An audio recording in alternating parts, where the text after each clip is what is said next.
I'll call the meeting to order at 7:03. Can we have a roll call, please? Mr. Allred, Here. Mr. Andreessen, Here. Mr. Fell, Here. Mr. Hopkins, Ms. McFarland, Present. Mr. Rose, Ms. Sims, Here. Ms. Yu. Here. Okay, looks like we have a quorum. Are there any changes to the agenda? I would propose, since it doesn't look like we have any members of the public, I would propose hearing the new public hearing, 2501-SU-2025. I'd propose putting that before the continued public hearing, which is the text amendment. Okay. And that would, not just because we don't have members of the public, but because we have the petitioner here. Correct, yes, Okay. that too. Okay, can I get a motion on that proposed change to the agenda?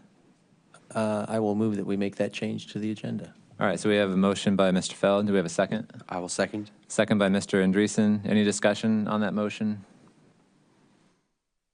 Do we need a roll call or a voice vote? A voice vote's fine on that. Okay. All those in favor, say aye. Aye. Aye. Any opposed?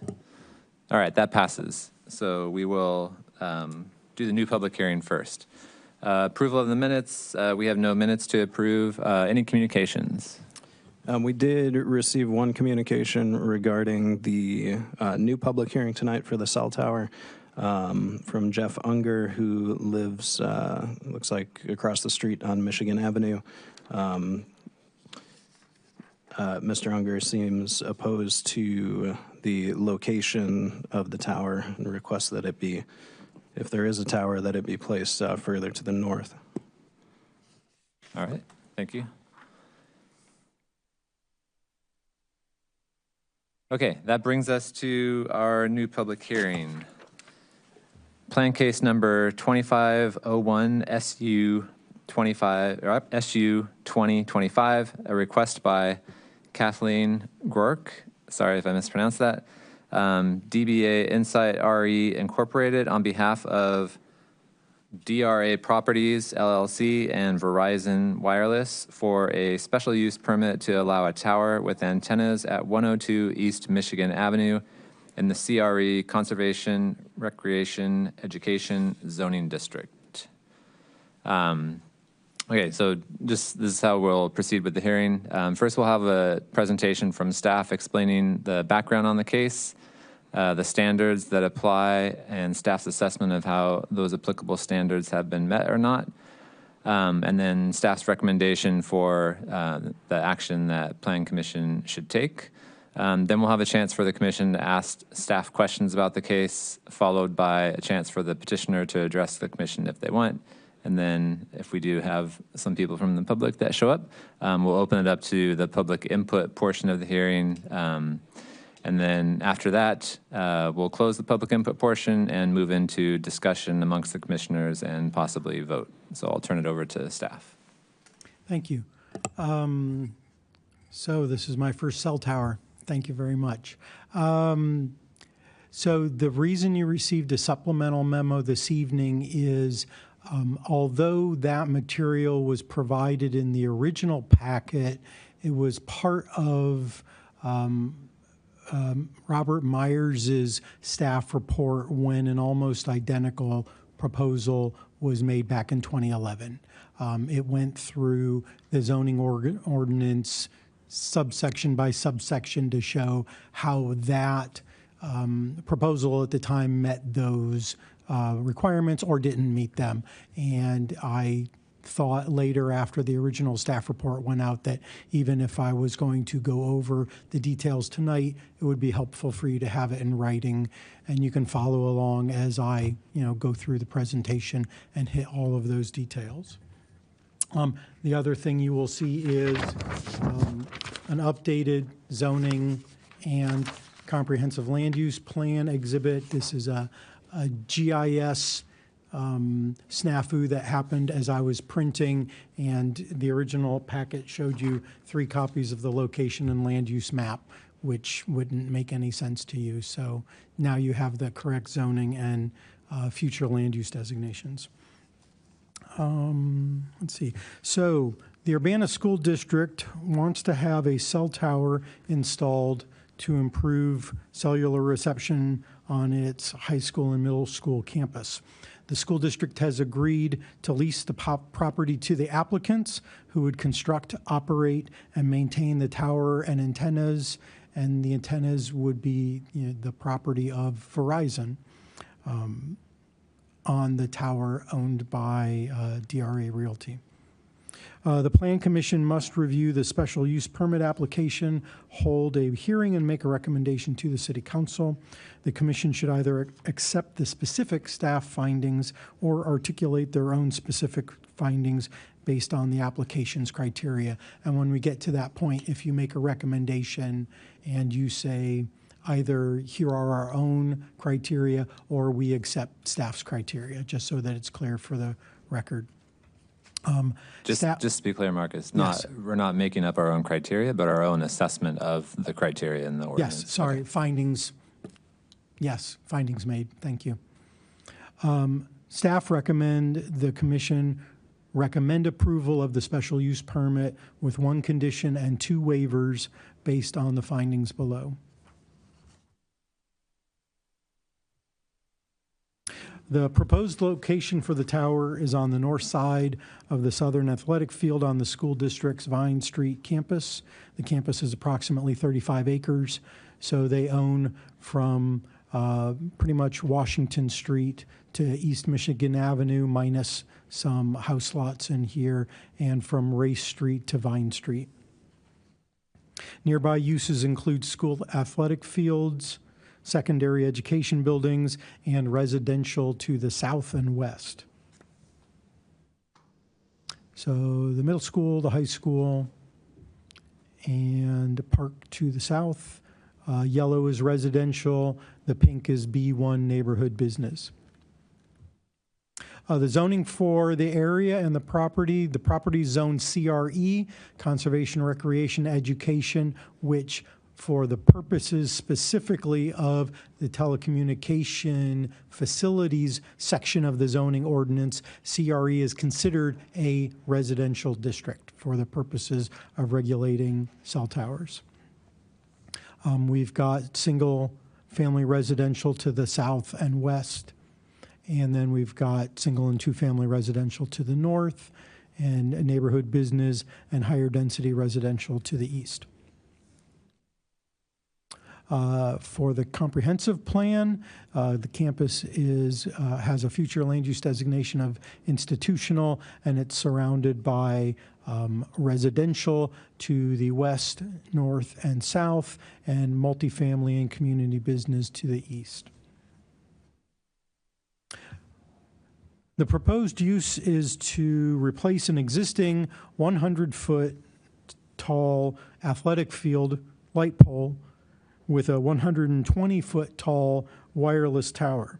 The cell tower would be shifted 6 feet to the east of the light pole's location and would align with the athletic field's midfield line.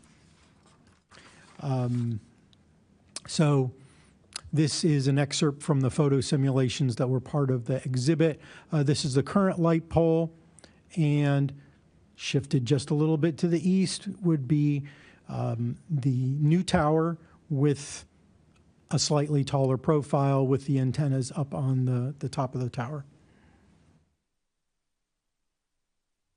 Looking at the site plan, you can see the Southern Athletic Field here, Michigan Avenue. The red star is the existing light pole, and the blue star is the proposed cell tower.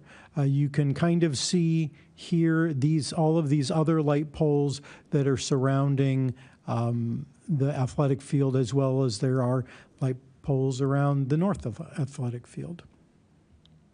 And then a little closer up, the red star is the existing light pole, and the blue star is the proposed cell tower, which basically means it's in the general same location as the old one. It's not putting something new in where there wasn't something before. The setbacks, the current light pole is 330 or 326 feet to the west property line, and the new cell tower will be 332 feet. So if anything, it will be further away from residences than the light pole is now. We are maintaining the distance of 229 feet to the south property line, and then you add in the additional 50 to 60 feet of right-of-way before you get to the actual residential properties to the south.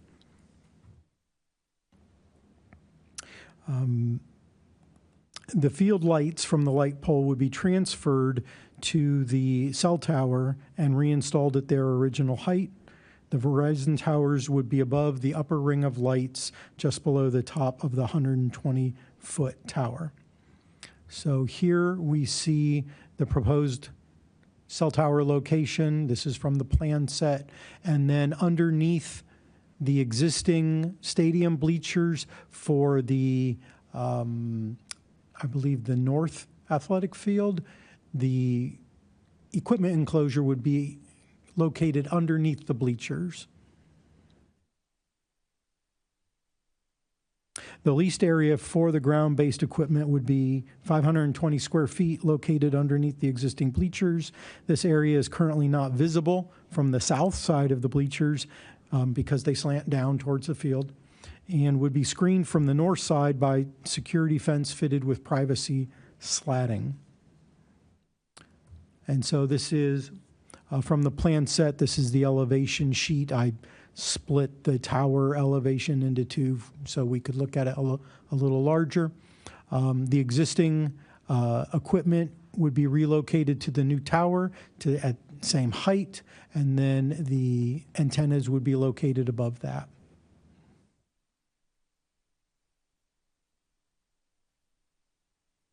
So moving into the discussion, the school district has had poor cellular reception on its campus for over a decade.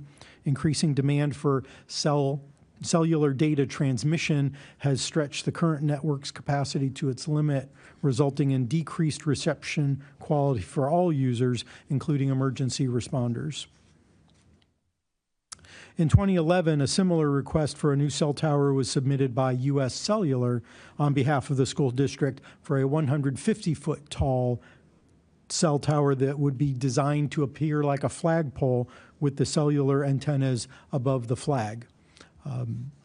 Public input at the public hearing included concerns about radio frequency emissions and the aesthetics of a 150-foot tower. It was also located a little closer to the residences than the proposed tower is. The Plan Commission continued the case to a future meeting to allow the applicant to explore different locations where the tower would be further from adjacent residences. The case was later withdrawn by the applicant. There have been multiple incidents on campus recently where police and fire response was hampered by poor wireless reception. These have prompted the school district to again consider their options to have a new cell tower built nearby. They explored multiple alternatives both on and off their campus based on input from many of their faculty and staff who rely on their cell phones to contact the offices. The applicant also investigated the option of co-locating their antennas on existing towers, which fulfills the zoning ordinance's requirements to find a solution that does not require a new tower. This is Exhibit F, their listing of existing towers in the packet. The best option to increase coverage reliability is to site a new tower in the center of the area of poor coverage reliability in the middle of campus itself. A tower at that location would provide service for the general Verizon cellular network, so it should also improve reception for all nearby Verizon customers, as shown in modeling of the current versus potential coverage reliability. And we'll see that a little bit later on in the presentation. The potential addition of another cellular company's antennas on the proposed tower would improve reception for that company's users too. The Urbana Police Department supports the proposed tower. Based on their experience, they believe that police and other emergency responders would benefit from the improved cellular coverage. If approved for a special use permit, the construction would be subject to required building safety reviews, typical for cell tower construction or modification, and the regulations of the Federal Communications Commission, which regulates cell towers. The proposed cell tower would meet all other zoning requirements. There is disagreement between different agencies and disciplines on the purported dangers of cellular radio frequency emissions. In any event, the federal government has preempted local governments regulating cell tower siting based solely on environmental or health concerns related to radio frequency emissions.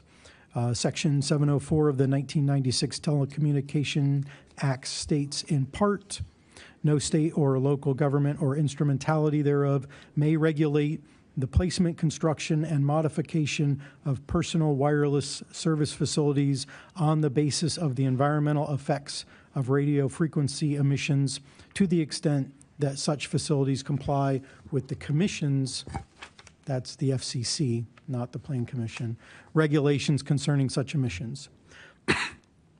Consequently, this is a topic that Plan Commission should refrain from discussing to avoid an appearance that an application would be denied inappropriately. In fact, in the 1997 court case, Illinois RSA number 3 versus County of Peoria, the county was ordered to issue a special use permit, which the county board had previously denied in part based on potential health effects.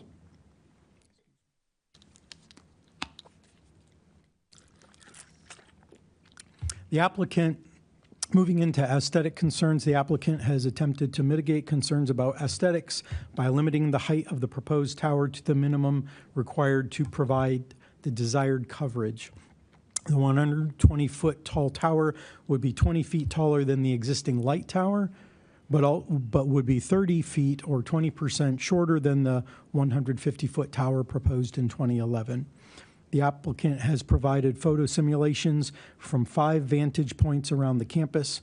These show how little of a change in view the proposed tower will create for passersby compared to the existing tower.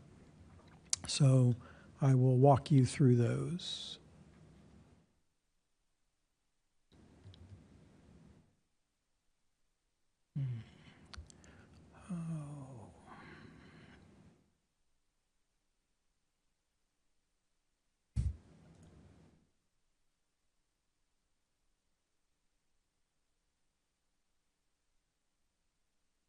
Yes, I am. Thank you. Oh, there we go. Okay. Excellent. Thank you, Kevin. So the little bullseyes are the locations of where the photo simulations are taken. So this is going to show you how it looks from neighbors to the south, neighbors to the north, neighbors to the west, and also a couple of street intersections. We're going to be starting at the southwest corner. So this is the current view from the southwest corner. You see the tower here, the light tower. Sorry, okay, there's the current light tower. There's the proposed cell tower with the antenna showing. So there's not a whole lot of difference, in my opinion. I'll just let you use your eyes. Okay, this is looking from the west side. Here, I believe, is the current light tower. There's the cell tower addition with the addition marked off. This is looking at it from the north side. I don't believe you can just barely see the tippy top of the light tower there. Oh, there we go. And there's the cell tower with the addition there. Ah, there's the tower, the existing light tower there. The shift does show it up a little bit more. And then looking at it, I believe from the far north side, I believe it might be this one here. Yes, there's the new tower and there's the additional antenna. And this, I believe, is from the direct south. And this is the tower in question, the pole in question. And there's the antenna. And those are the photo sims, which I appreciate the applicant providing.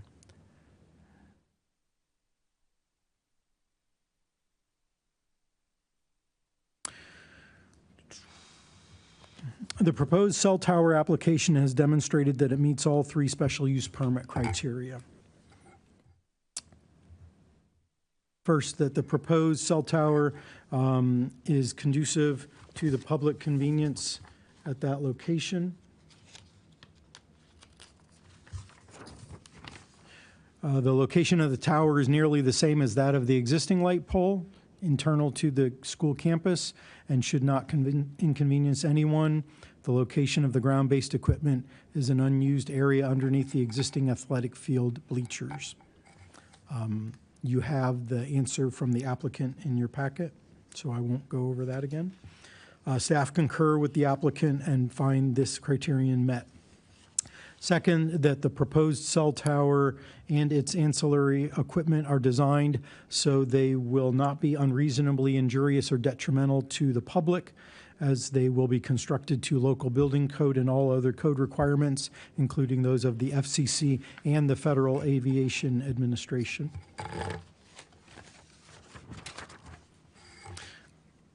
Staff find this criterion met. And finally, the proposed tower would conform to the regulations and standards of the CRE district and preserve the essential character of the neighborhood, as the school district's campus already has 15 athletic field poles ranging from 32 feet to 100 feet in height. So staff find that that criterion is also met. Okay.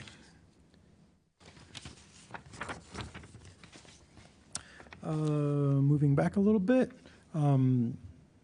staff published a legal ad in the News Gazette to notify the public of the request and public hearing 15 days prior to the Plan Commission meeting. Staff sent letters to 99 neighboring property owners and posted 2 public hearing signs on the property. Staff received 2 letters of objection to the request and 1 letter of support from the Urbana Police Department. In addition, Mr. Gutzmer and other district staff presented this proposal to the Urbana School District at 2 separate meetings, which were open to the public, during which time the board voted to approve the lease of district property. Finally, the March 10th, 2025 neighborhood meeting was attended by myself, district staff, the applicant, and 6 residents, most of whom identified themselves as school campus members. So I think I'm going to move into the supplemental memo now.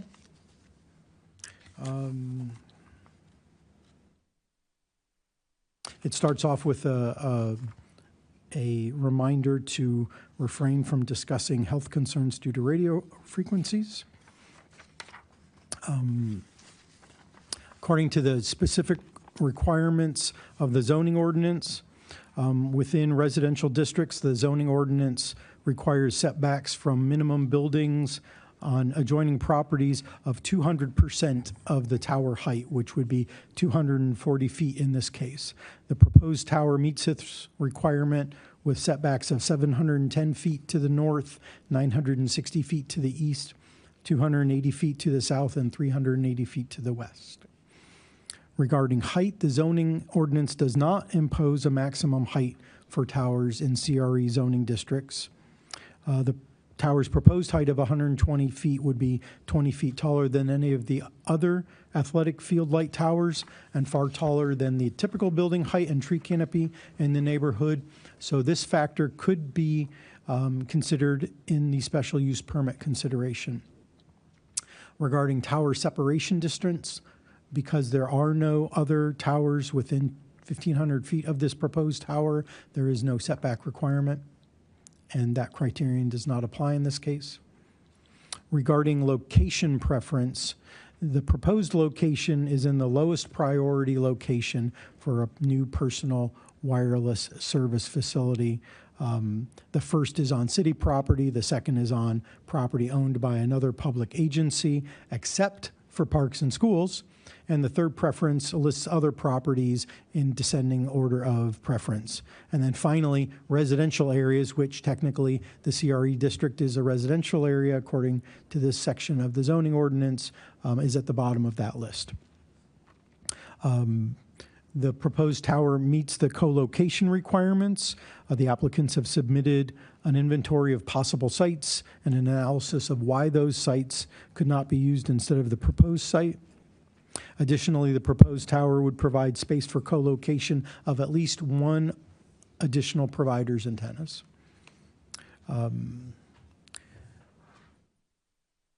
The applicant has submitted evidence that the proposed location would resolve a gap in the telecommunications coverage area. And we're showing that here. So current coverage, yellow, and this is about where campus is considered unreliable in vehicle and reliable on street. Green is considered unreliable in residence, and blue is reliable in residence. So if the tower was installed in this area, then the projected coverage would improve. This yellow blob would turn into blue, which would be reliable in residence. Moving into the aesthetics requirements of the zoning ordinance, the proposed tower would meet the requirement to be galvanized steel to better blend with the surrounding context and reduce visual obtrusiveness. Second, the equipment enclosure should be screened from residences to the extent possible with evergreen vegetation. In this case, the equipment enclosure is going to be located underneath the athletic field bleachers and would not be visible from residences anyways. So to answer the requirement for screening the tower, the applicant is requesting a waiver of the requirement to screen the tower itself with vegetation. We'll talk about that in a little bit. The proposed tower must meet all regulations of the FCC, FAA, and all other state and federal agencies which regulate towers and antennas. If those regulations are updated, the proposed tower and equipment would need to be modified to meet those new requirements, or the tower would need to be removed at the owner's expense. Similarly, the owner of the proposed tower must ensure that the tower is maintained to state and local building codes and those codes published by the EIA. If the city concludes upon inspection that the tower and/or its antennas fail to comply with these codes and constitutes a danger to persons or property, then it may issue notice to the owner to bring the tower and/or antennas into compliance within 30 days or remove the tower and/or antennas at the owner's expense. As stated earlier, a new tower with antennas in the CRE zoning district is permitted as a special use. In granting a special use permit for a cell tower, the ordinance granting approval limits the permit approval itself to the term of the lease or other agreement granting rights to use the property. The special use permit shall be subject to review by City Council at 5-year intervals to determine if changes in technology have changed, so that the necessity for the permit has been eliminated or modified, and if the permit should be modified or terminated as a result of those changes. The application has provided all of the required information, including setback distances, method of fencing, and compliance with the zoning ordinance and applicable federal and state regulations. The one thing that was not submitted by the applicant was detailed specifications about the Verizon's equipment and facilities, and they were advised to not provide that because of security concerns due to vandalism at other properties. And once it's submitted to the city, it becomes public record and people can request it by FOIA.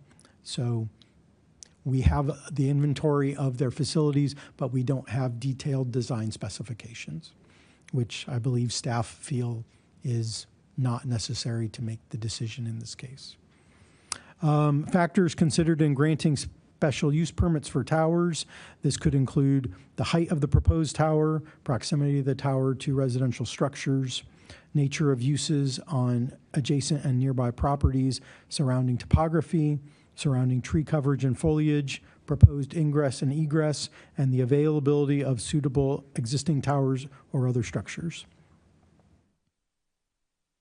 Those are the factors that you should consider with your decision.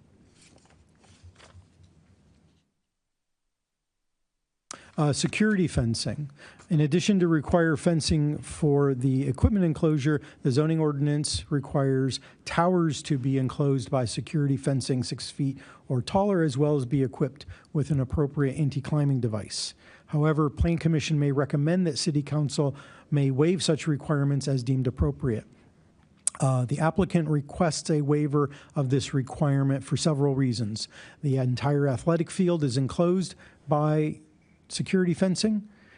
The other light poles around the athletic fields do not have additional security fencing, and the tower is designed to be unscalable without specialized equipment and training. Therefore, staff recommend that Plan Commission recommend that City Council grant a waiver from the section for security fencing around the tower. Likewise, for landscaping, the zoning ordinance requires towers and their facilities to be screened by a 4-foot deep vegetative buffer, preventing views of the tower compound from residential properties. This requirement is for the typical cell tower that might be sitting out along a road or in a back area of a lot that is in plain view of houses, apartment complexes, or business nearby. That is not the case with this particular proposal. The proposed tower will be visible from the residential properties to the south, but not the west. The equipment enclosure will not be visible from residences. The applicant requests a waiver of this requirement for the tower because the required vegetation would be out of character for the athletic field, as none of the other light poles have a vegetative buffer around them. Staff recommend that Plan Commission recommend that City Council grant a waiver from the section of the zoning ordinance requiring a vegetative buffer around the tower. Any tower or antenna that is abandoned must be removed within 180 days of notice by the city. The owner must post bond payable to the city of Urbana equivalent to the cost of demolition or removal of the tower, and this bond is periodically reviewable by the city to increase the bond's amount to reflect increasing costs of removal. Okay. That brings us to the recommendation. Staff found that the request met all 3 of the requirements to grant a special use permit. Staff recommends that the Plan Commission recommend approval of the proposed special use permit in case 2025 SU25 with the following: a condition that the proposed tower construction shall generally conform to the submitted site plans, a waiver to not have to provide security fencing around the tower itself, and a waiver number 2, not to have to provide a vegetative buffer around the tower itself.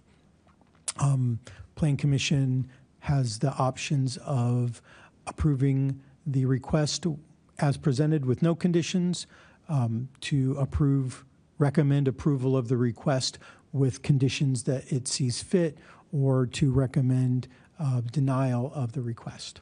That is the end of my presentation. I'm happy to answer questions. The applicant and members of the school staff are here to also either make a presentation or answer questions. Great. We'll give the commission a chance to ask staff questions first, and then we'll ask the petitioner if they wish to address the commission. Any questions for staff? Mr. Fell. I'll go first, not a question, but I was on the commission when that other tower was proposed, and I believe one of the reasons it was deferred was because there was a flag on it, and there was sort of a patriotic duty to light that flag, and the flag wasn't ever coming down, so that pole was going to be lit 24 hours a day. I think that was part of that discussion. Oh, okay. And that was one of the things I did not mention. In this case, because the proposed tower's height is less than 200 feet, there is not a requirement for the flashing safety beacon by the FAA, and there are no additional lighting planned for the pole other than what it would shine on itself when it was lit. Any other questions for staff? I have a follow-up. It's kind of the inverse, isn't it? Is there a concern that we have a Urbana High School light now hanging on a Verizon pole? Does the high school need something to use their pole? I will leave that to the applicants to answer. There is a pretty detailed lease agreement, so it might be handled in It that. is perhaps not our concern. Okay.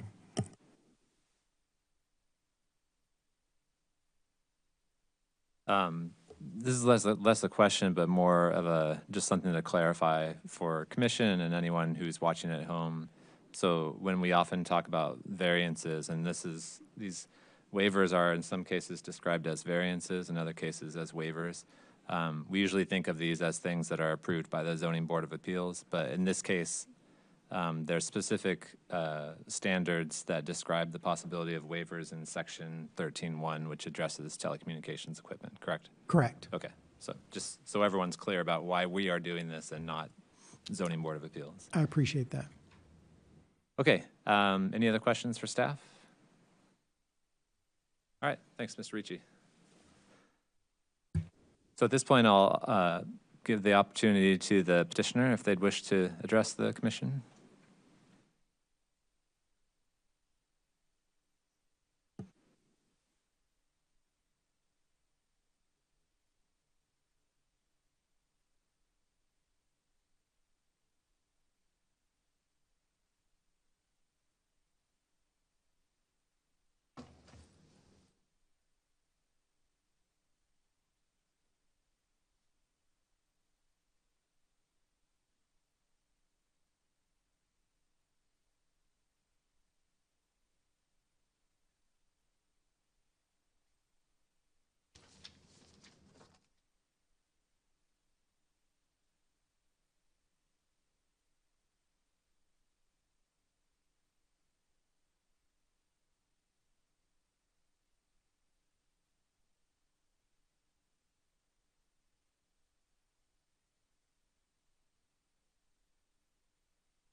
Hi, my name is Katie Grurk, and I'm here on behalf of Verizon Wireless and DRA Realty. Thank you for having me. I appreciate your time. So I have a short presentation for you. I will be skipping through some of the slides because Marcus has already shown you some of them, so it would just be redundant, but I want to present what I do have for you. So we are looking at building a cell tower that would replace the existing light pole at 102 East Michigan Avenue. So I wanted to give you a little idea of how we do this. So what happens is our network, as we have more demands on it, what happens is it actually, what we do is each network has demands on it, and there's different cells that they pull on. So everyone, and when they have increased demand from either data or calls, it actually shrinks the amount of area that it can handle. So what has happened here is that we have more drops, we have more gaps in coverage, and this has been created here because there's been more demand in the area. So we have identified this area as a place where we need additional service.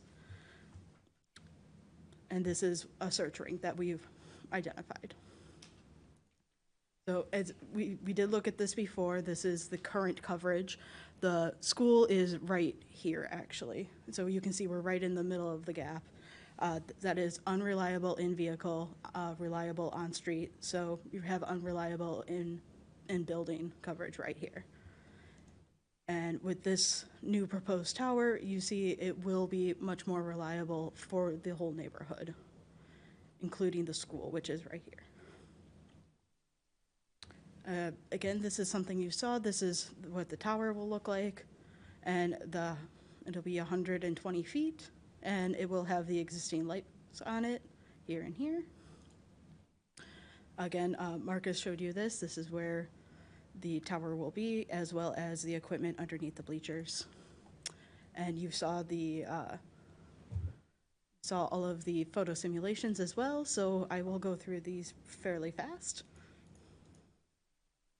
So there is a continuing growing demand for wireless. We have over 240 million people use our wireless now, and you want it everywhere. I know I do. I'm on my phone, and I'll randomly be on the street and want to look something up, and I will grab on my phone and use it. And we do have increasing services everywhere for it. So, and it is increasingly vital to public safety. So, as I have here on this slide, you can see more than 80% of 911 calls are made from cell phones. 78% of parents cite safety as the primary reason why they've purchased a phone for their child. And even more so, the wireless phones are right now the only phones most of us have. At 72.6% of adults and 81.9% of children live in wireless-only households. So they don't have a landline to rely on. It's only their cell phone. And when you do use your cell phone for E911, it does come back and give an address, so you can go, the emergency services can then go to that location. And that is the end of my presentation. Thank you so much. My name is John Gutzmer. I'm the Chief Information Officer for Urbana School District, and I think you guys got a lot of technical information. If you have any other questions, I think Marcus and Katie hopefully will be more than happy to answer them. I did want to provide a little bit of background and context for why the school district came to Verizon and asked for them to investigate some additional resources in our area. Every day at those two buildings, the high school and the middle school, we have about 2,100 students and an additional 400 staff members.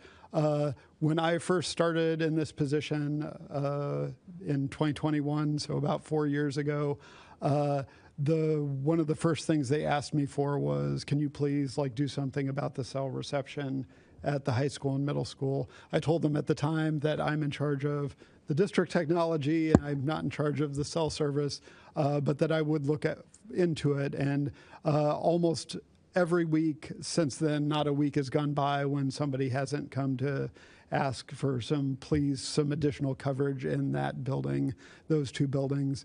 You can't make or receive calls inside the middle school. It's a real problem. You walk out of the middle school and all of a sudden you get a flood of 10 or 20 text messages as you're walking out to your car.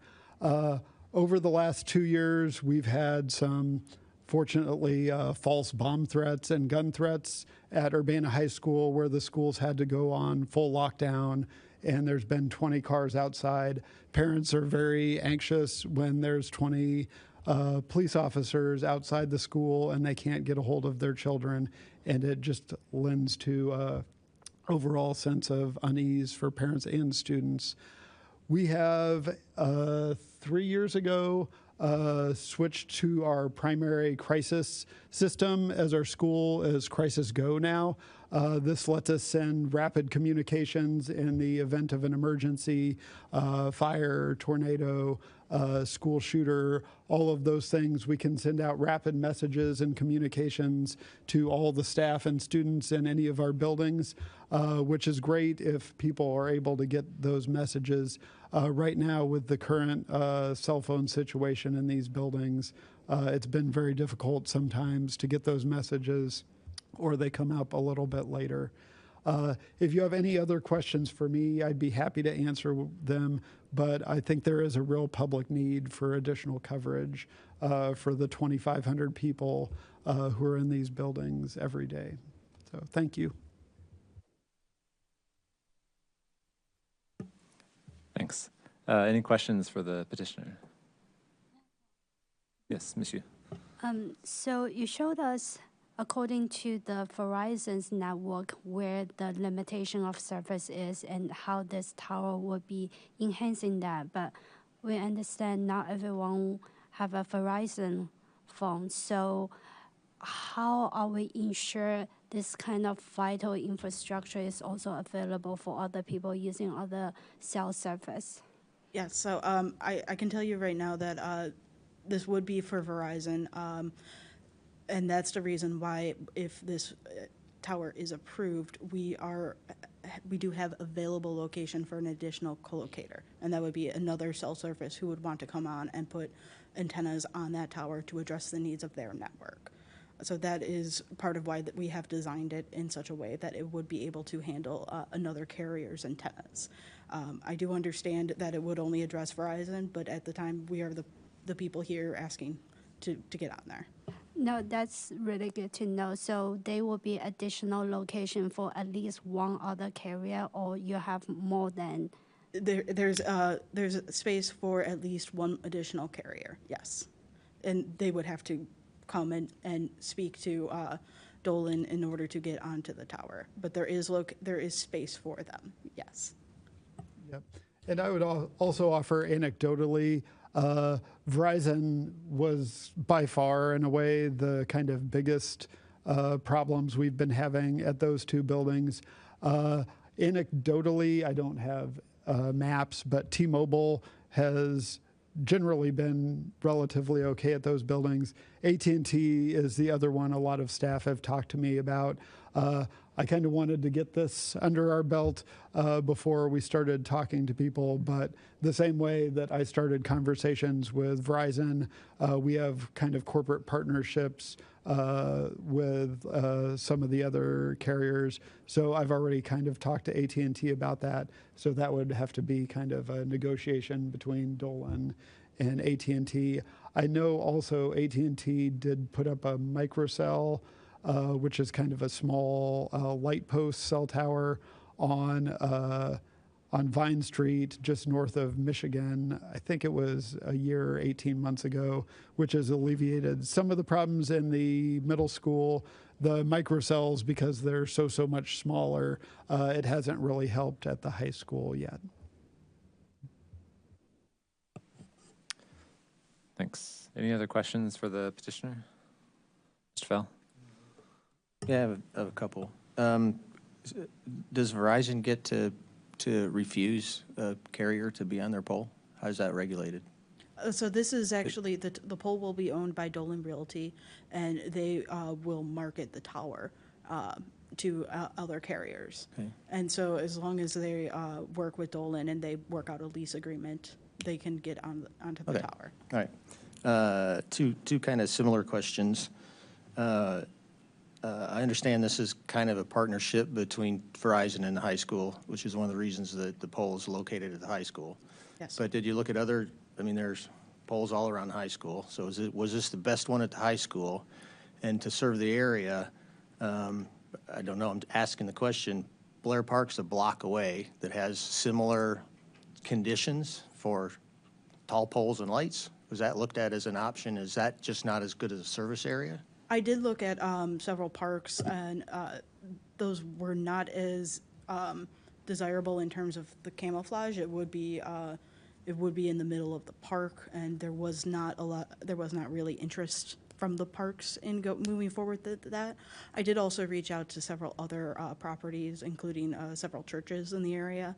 The majority of the area is residential, so there's a couple 2-3-story multifamily buildings, but not really a lot of locations where we could go somewhere that we wouldn't need a tall tower. And we did look at multiple towers of the light poles on the property, and we wound up at this one in part because it was the tallest, so it would be the least amount of change. But also it had the ability for us to go right underneath the bleachers and be right in the area, so that there would be, all of our support equipment would be easily camouflaged. And we did, as kind of the early part of the process, we looked at several locations around the high school, middle school, sports campus, talking with school officials, school staff, and district facilities staff. And of all the ones that we looked at, this one was by far and away the best, with access to everything and the least amount of disruption to the aesthetic and everything else that we have going on there. Ms. Sims? This may not be fully relevant, but I am wondering, do we have an estimate? Hey, on how Karen, is your much- mic on? Sorry. So, yes, I think so. Maybe not. There you go. There we go. I'm wondering, do we have an estimate? Have there been a survey about how much of the problem this solves? Because the visuals look like it solves all of the problems, but when I think about the variety of cell phone service issues, I wonder. And then I had a secondary question. So if there's less demand for cell phone service, because we don't let students to have their phones, does that help remedy the problem? So again, do we first have an estimate on how big the problem is and how much of a dent does it make in sort of the overall coverage? And does decreased utilization change the overall need for the expansion? So what I can tell you here is, the way that the cell network works is we have them all set up that they work together. Where we are right now, where the school is there has been increased demands on the cells that are covering the school. So that is why it has shrunk.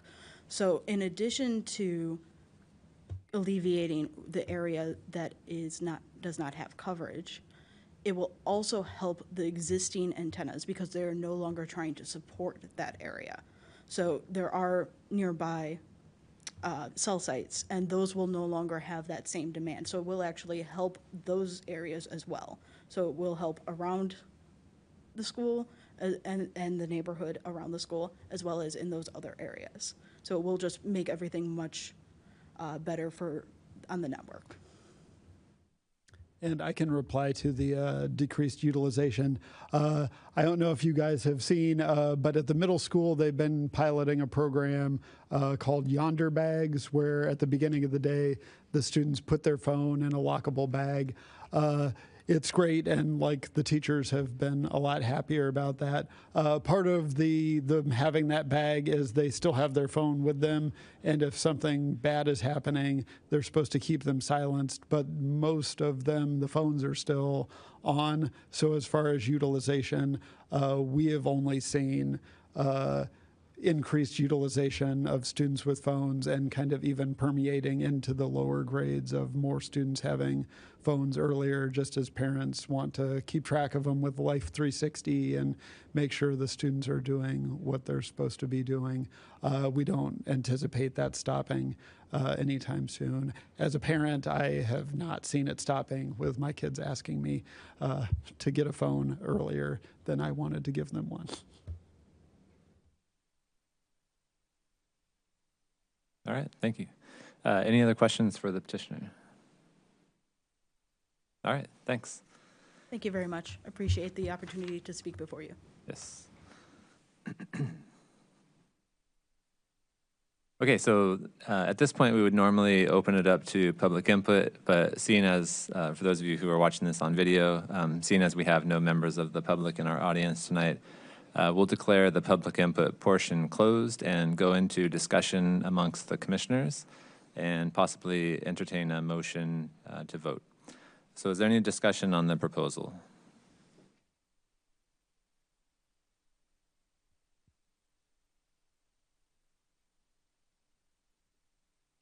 Ms. Yu. I think they're doing a pretty good job hiding the tower with the pole. So given there's not much other option, I think this is a pretty okay plan. Yeah, I did my sort of own walk around before I looked at the photo simulations and tried to one, just see the existing light towers, and it was pretty hard. You have to be kind of in the clear on Race or one of the other streets to see those towers. So any other discussion? Mr. Fell. I just have a little discussion. I kind of agree that in terms of putting a tower, combining it with all the other function that it has is kind of the best of all worlds we can do there. And only anecdotally, I would say there absolutely is a need for better cell service at the high school. My wife's classroom was in the girls' locker room from 1914. So I didn't talk to her during the school day at all, so. Yeah, and having a son that just graduated last year from the high school, I can tell you, I always assumed that not being able to get a signal in there had to do with like the thickness of the walls or something like that. So good to hear that that's not the issue and we can remedy that. Okay, any other discussion on the proposal, or are we ready to make a motion? I will make a motion that we move plan case number 2501-SU-25 to the City Council with a recommendation of approval with the condition that it generally conforms to the site plan given, and 2 waivers to waive the security fencing around the tower itself and to waive the vegetation buffer around the tower itself. All right, very thorough motion there. What case so we number have- did you say? Pardon? What case number did you say in your motion? That's the right one. 2501-SU-25. Okay, perfect. 2025. 25. Oh. Yeah, the agenda is different, but I don't know which one is right. Okay, so 25. Okay. Okay, good. Well, we're clear on that. Okay, so we have a motion by Mr. Fell. Do we have a second? I will second. Second by Mr. Andreessen. Seems like we're ready to vote. Can we have a roll call, please?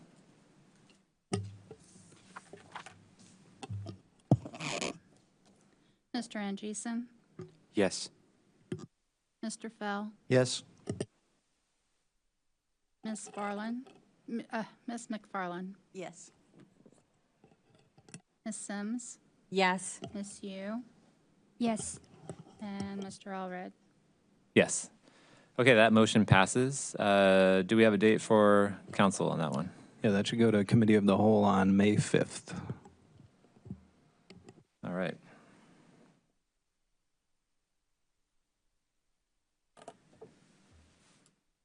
Okay, so that means that we will go back to our continued public hearings based on our change to the agenda at the start of the meeting, which brings us to plan case number 2500T25, a request by the Urbana Zoning Administrator to amend regulations in Article 6 of the Urbana Zoning Ordinance, allowing porches and porch stairs to encroach into a required yard.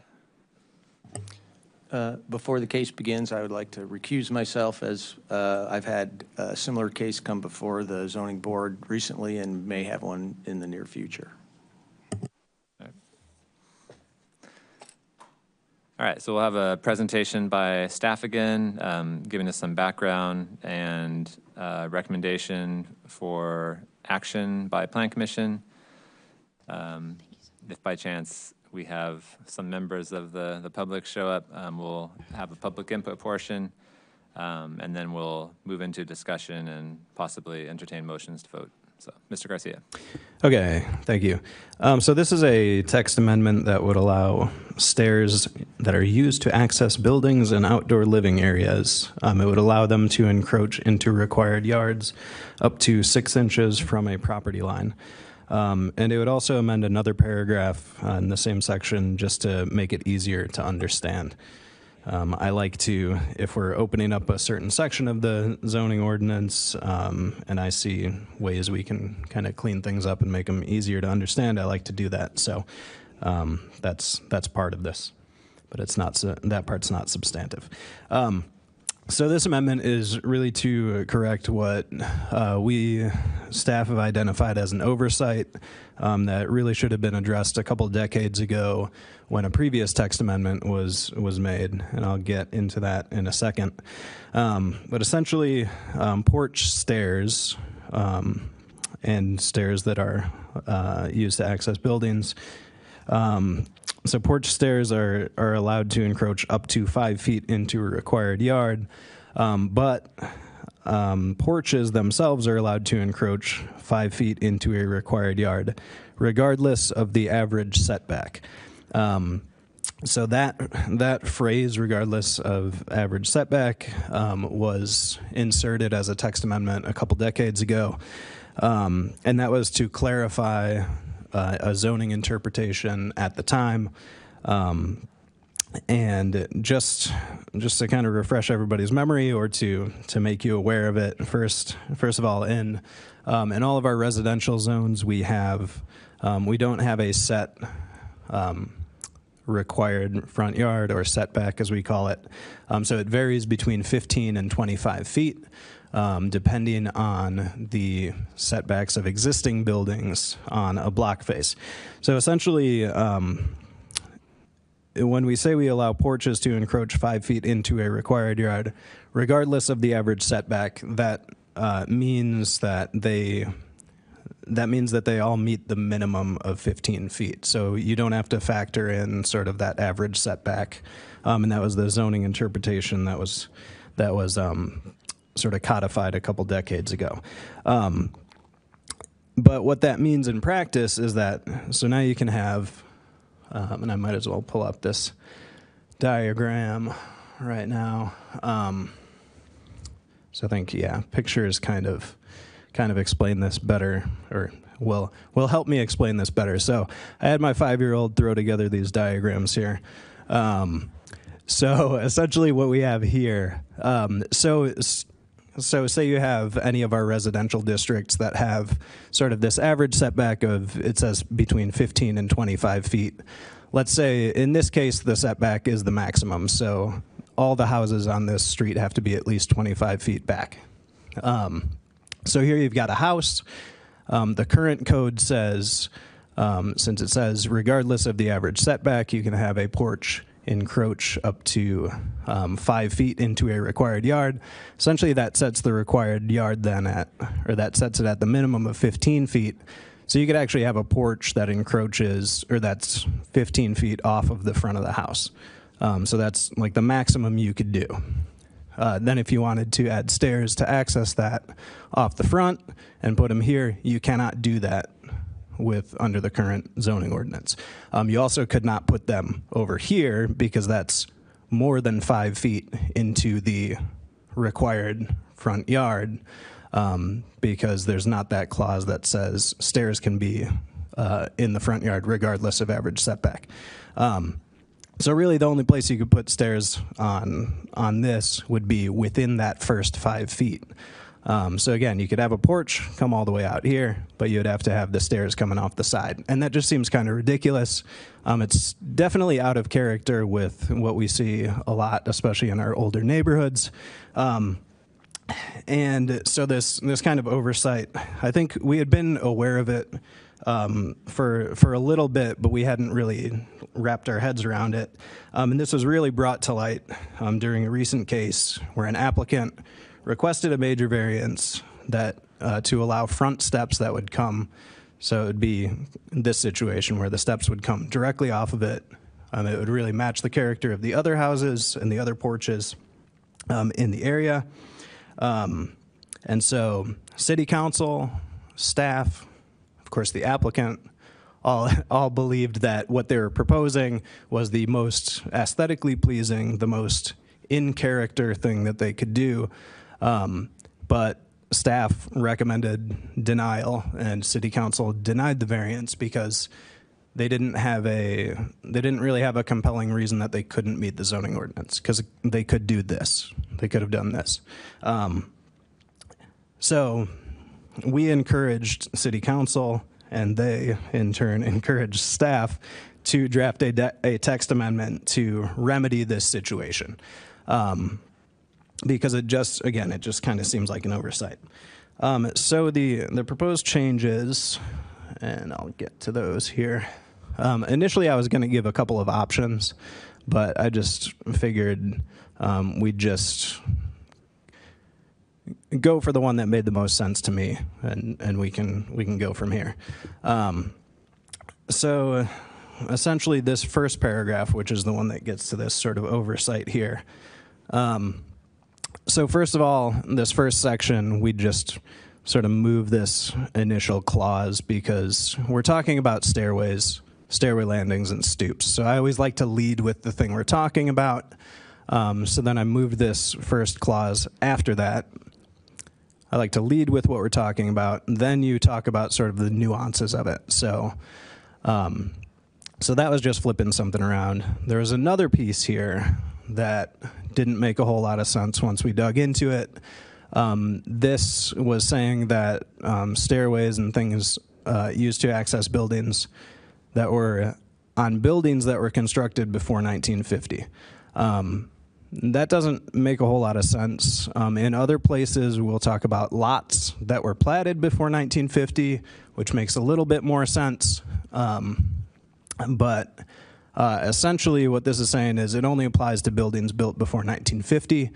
So if you had a vacant lot, say in East Urbana over here, and you wanted to, put a porch on it and stairs coming off of it that really matched with what the other houses on the block looked like, it's too bad because your building is constructed in 2025. So all of this wouldn't apply to that. So it doesn't really make sense to limit it, in my mind, to buildings built before 1950. We should just allow it for all buildings, even new buildings. I don't see any issue with allowing stairs to encroach into yards for buildings in a new subdivision somewhere. I don't see how that would cause harm to the public.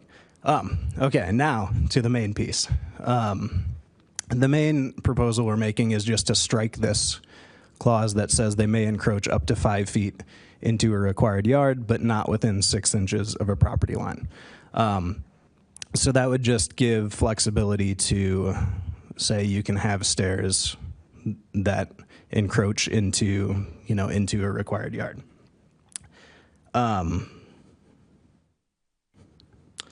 So that's kind of the extent of sort of the substantive piece. Let me see if there's anything else I wanted to point out.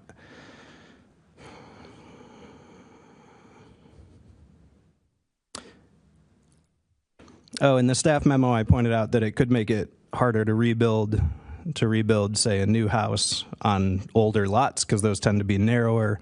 Because currently, it doesn't require stairs to encroach into, let's see, I said it doesn't allow them to encroach into side yards, which I guess it doesn't explicitly state that, but I think in practice it would, since on a narrow lot, it would be hard to get access without that. But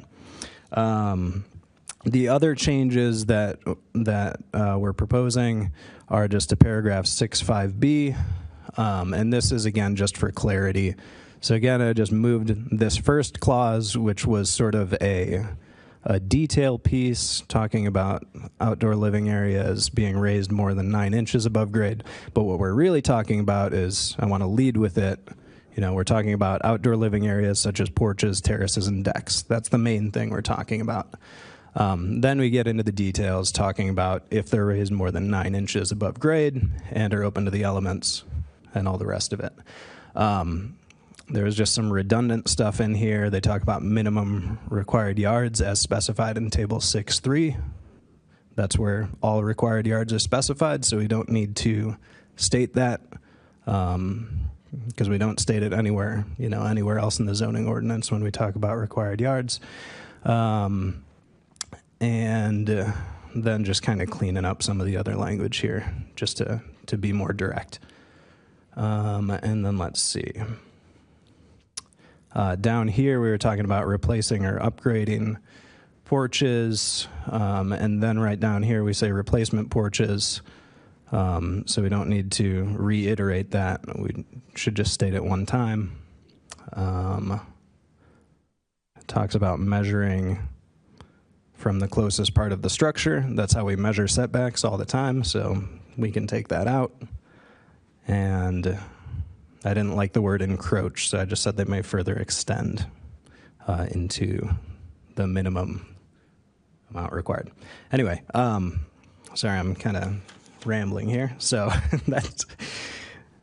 that's the gist of it. I think it's pretty straightforward, but sometimes things seem straightforward and there's nuance to them. So I am open for questions or ways to make things more clear.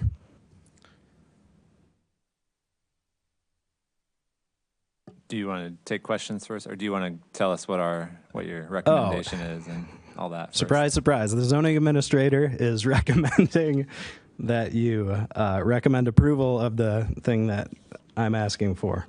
So I would recommend that you recommend approval of this text amendment to City Council exactly as it's written.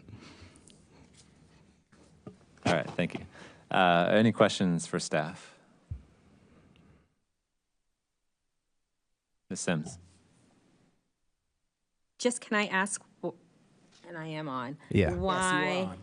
Yeah, I am on. Why a porch, the provision around glass or walled is excluded? Why did we keep that? So that, let's see. Yeah, so this part I'm that just wondering why we're keeping. Yeah, so I think the intent of that is, a porch that's sort of, so the intent here is to allow this just for spaces that are, I'd call them sort of like semi-private. So it's like a porch that's open.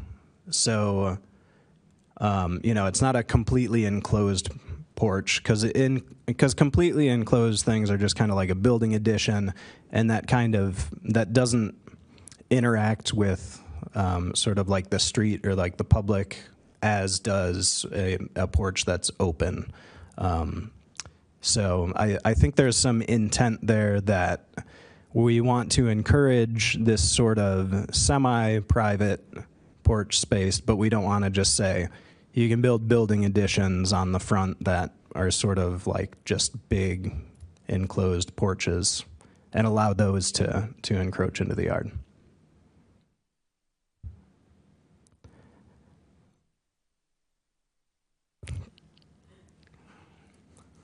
Other questions? Someone from Florida who's used to glass porches. It feels like, I don't know, like of all the things to like be, I hear you, but I still think of the glass enclosures as porches. I'm sorry. Well, so I want to see exactly how it's written because I feel like it's,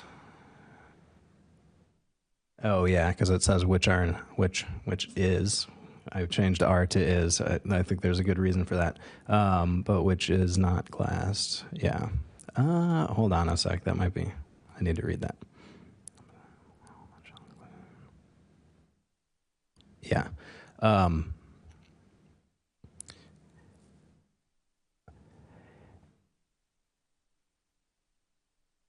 Yeah, no, I see what you're saying. So I guess, but this has been on the books. I think this piece has been on the books since probably the 60s or 70s, and I didn't want to mess with it now. I mean, we've opened it up. We could address it, but it's not the whole or not the main purpose of the amendment, though. Other questions? I have a couple questions. So you mentioned, we're trying to think about how we can allow people to do things that are in character with the existing development. Do we have examples of stairs that go out to within 6 inches of the property line? Yes, and I took a picture of one. There's two spots right next to each other that they might not be within 6 inches, but they're pretty close. And I meant to share that, but Yeah, there's definitely there's a lot of examples of stairs coming pretty close to the front. Sort of if you just walk around some of our older neighborhoods. I don't know if it's within 6 inches. I haven't really gone out and done an inventory, so. Okay. Just curious. I mean, 6 inches seems pretty close to the property line. So,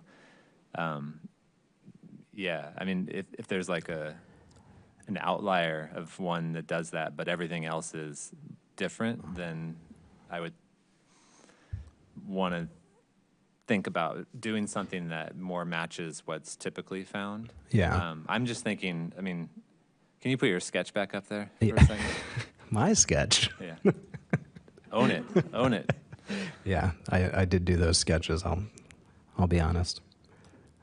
Okay. So this shows stairs that are 10 feet in length, which, I mean, this is not to scale or anything. So, but I'm just thinking, like, if we say you can build it out to 6 inches, I mean, Yeah.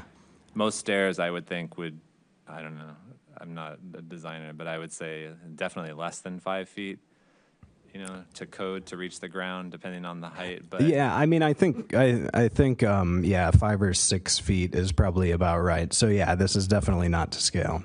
But someone could potentially exploit this and make like steps that are really long, have like a really long platform that almost function more like a deck. And Yeah. say, oh, these are steps, but it goes to within 6 inches.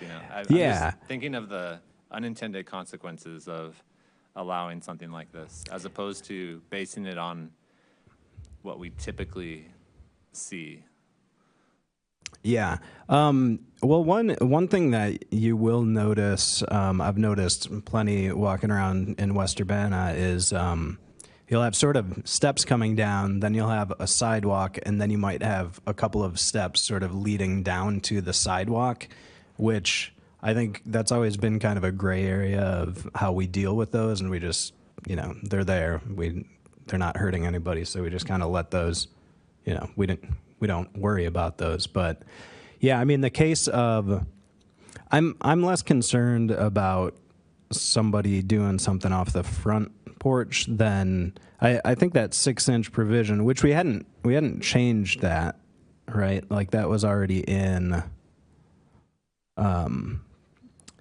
There's already the provision that says, but not within 6 inches of the property line. I think that's probably more to deal with side yards. If you had, say, a side entrance to your house and you needed stairs to come off that. And then, yeah, I don't know. Yeah, well, that was my next question. So, Yeah. side yards. I'm imagining, someone builds stairs off their deck, and I don't know, since you don't have a sketch, a hypothetical of this, Yeah. and I don't know the dimensions of side yards, but is it possible that someone is likely to build steps that go to within 6 inches of the property line? I mean, how do you get off the deck without going into someone else's property then? And just hypothetical, like Yeah. someone builds that, right? And there's no fence, and then the neighbor decides that they want to put up a fence, and then it becomes this thing where they're basically making their steps unusable. Like, are we just setting up, potential conflicts by allowing something like that? Well, I think in that case you would want to design the steps not to go directly toward your neighbor's yard. Like I think this is the thing that's probably the most likely is that this would allow you to have stairs that kind of run parallel to the deck or the house that are, that, here, let me go back to, man, the sketches, just the gift that keeps on giving. So like if you had a deck back here, let's say, I think it would allow you to put some steps here that sort of come this way, or like if you had a driveway over here or something too, you could, you'd have steps here, but not within 6 inches of the property line there. So it'd be more like a parallel situation. So. Yeah, I mean, I don't know why someone would do what I'm describing, Yeah. but then people do weird things all the time. So Right. we're just trying, I would think we would want to make the regulation so that it avoids people getting into this kind of situation.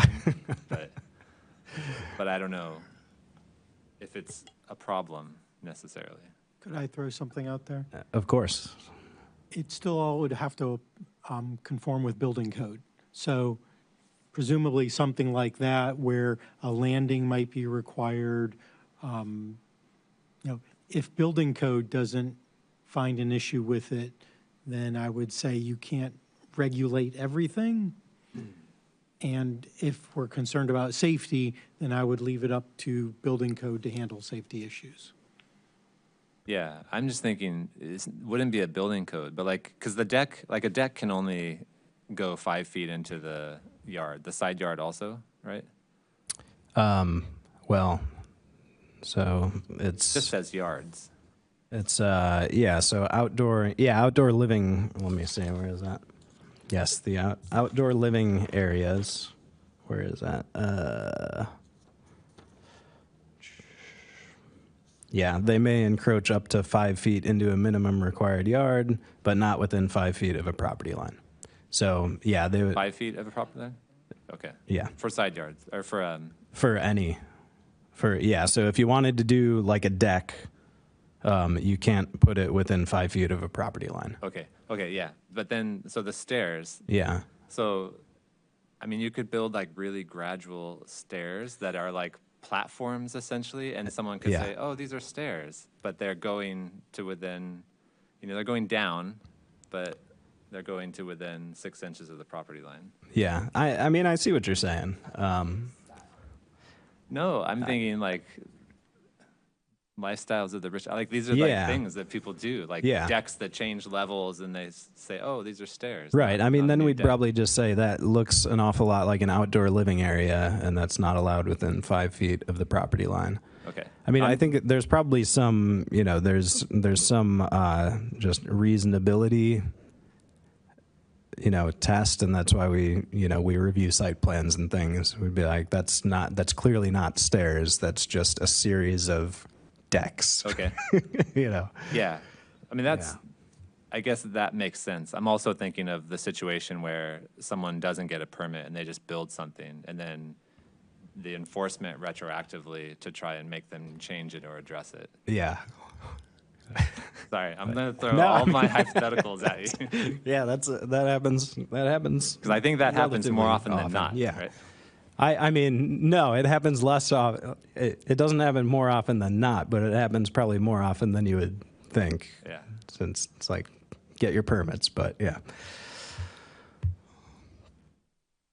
So you would still think that would be okay to figure out how to enforce? Yeah, I mean, I think if somebody has to retroactively change something, we deal with that Okay. pretty frequently. So Okay. Yeah, I just wanted to walk through. Yeah. Anytime you make these kinds of changes, you're changing not just what we've heard proposed, that would be acceptable, but you change it for anyone that can come up with any harebrained idea Right. about how they're going to take advantage of something like this. So I think we should think about the Yeah. hypotheticals of these things. But all right. Anyone else have any other questions?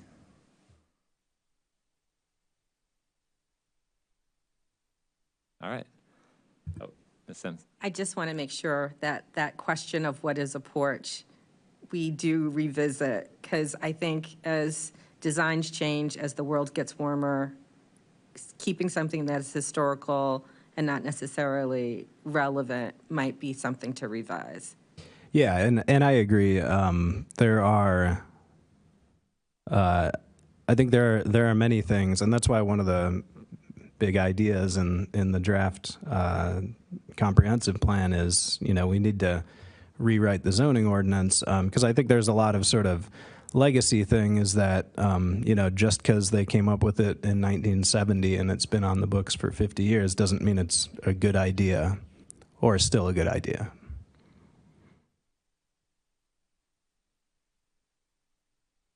All right.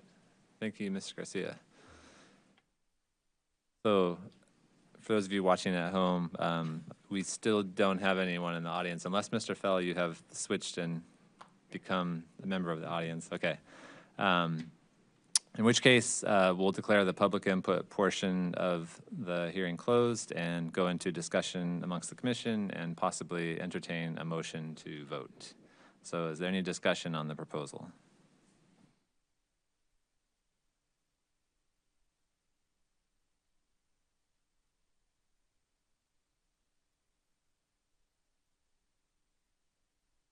We ready to make a motion then?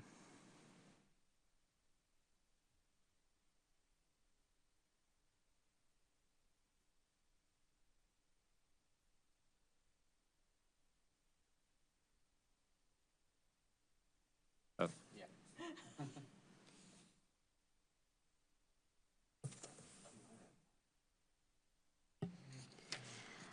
We can handle it. We got it. I move that we send plan case number 2501 SU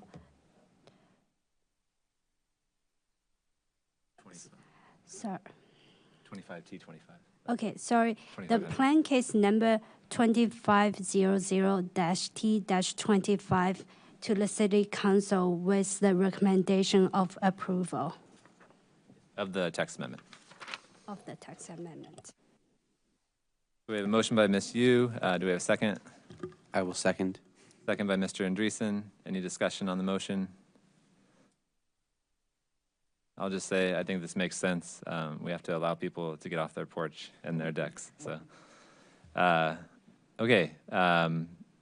If there's no discussion on the motion, it seems like we're ready to vote. Can we have a roll call, please?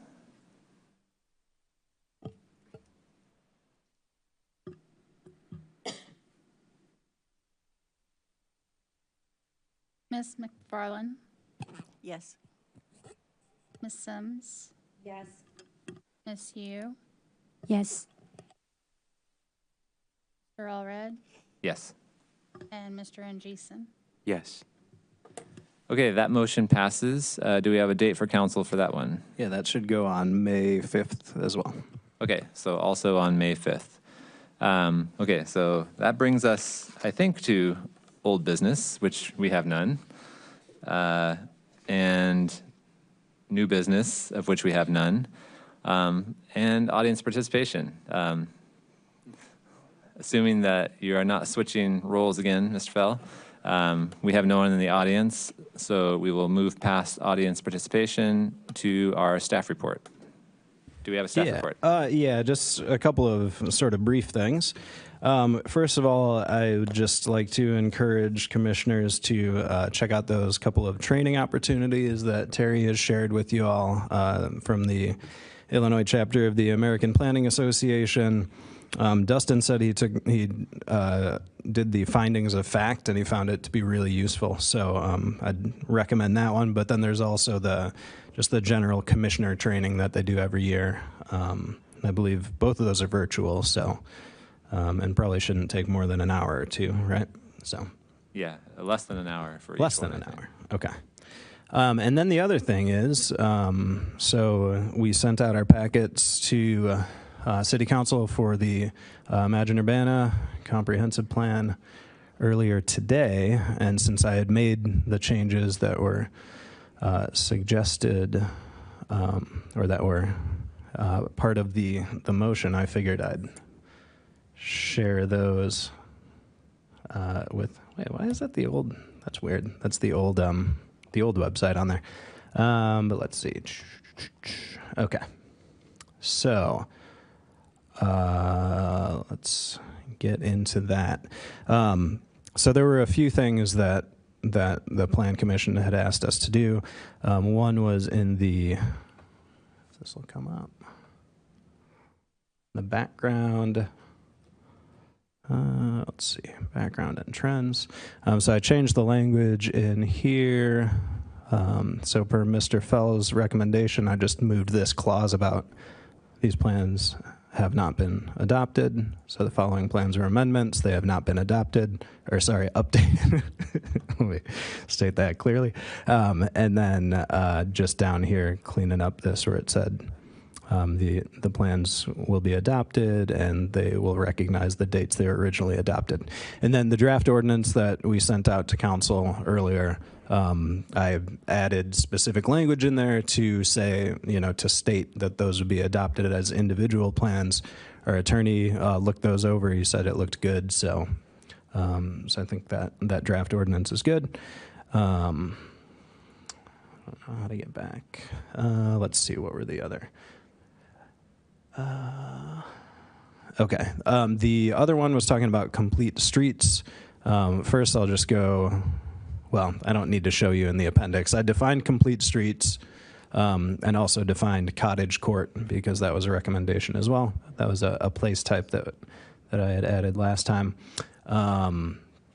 Big moves, number 6. Okay, 6.6 now says to update the Land Development Code, Manual of Practice, and Zoning Ordinance to implement complete streets and traffic calming measures where appropriate. I think that pretty much encapsulated what we talked about last time. And then I also added big or associated metrics. Have they been adopted? Have regulations been adopted to implement complete streets and traffic calming measures?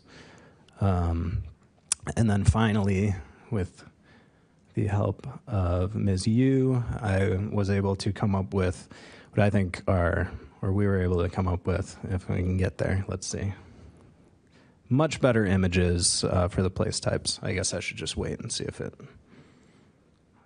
opens up.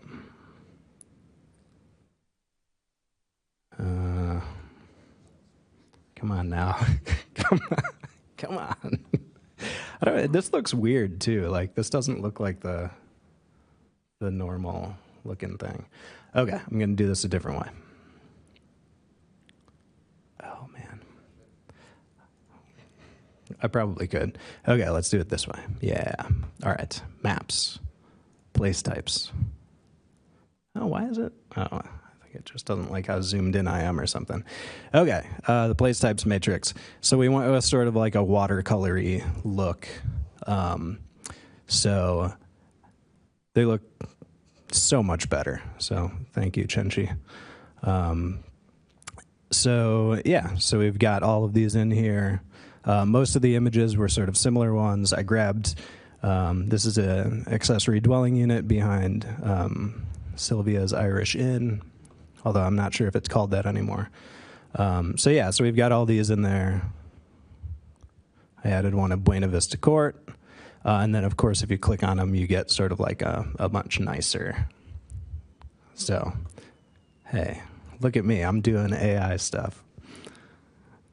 So it's good. So check it out. I'm excited. I'm excited about it. Almost all of these are Urbana, yeah. I think, so I got the 501 Western in here. Sorry, I took the liberty of adding this new place type of sort of like a temporary or micro business. So, because this is my favorite taco truck, and I feel like we should be allowing more of that type of thing. So that's for discussion as well. I like how AI has trouble reading, especially if you give it a really poor quality image. It just kind of takes some liberty or whatever. Let's see what else.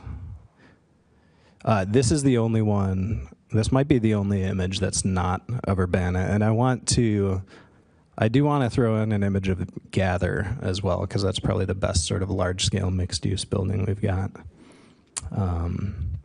And then these ones, like both of these were super dark before, so it's nice that I like the city building, or city hall, looks great. So, it's good stuff. All right. Oh, I asked it to take this white building and add some colorful geometric shapes. So this is a building just north of Pards, between Pards and that like car wash. And this one might be my favorite image.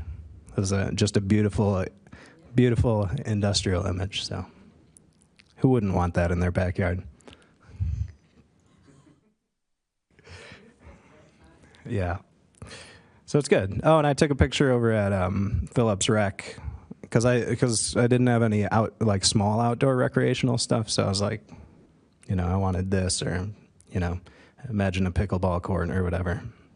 If that's still relevant in 20 years, who knows? So yeah. So that's what we got. Looks good. Thanks. Okay, that's my staff report. We will be going, we'll be going to Committee of the Whole on Monday. Come out if you can, show your support. Yes, I'll second that. If anyone is available on Monday, 7 p.m., go out and show some support for the plan that we recommended. All right, with that, we are adjourned at 8:38. Thanks, everyone.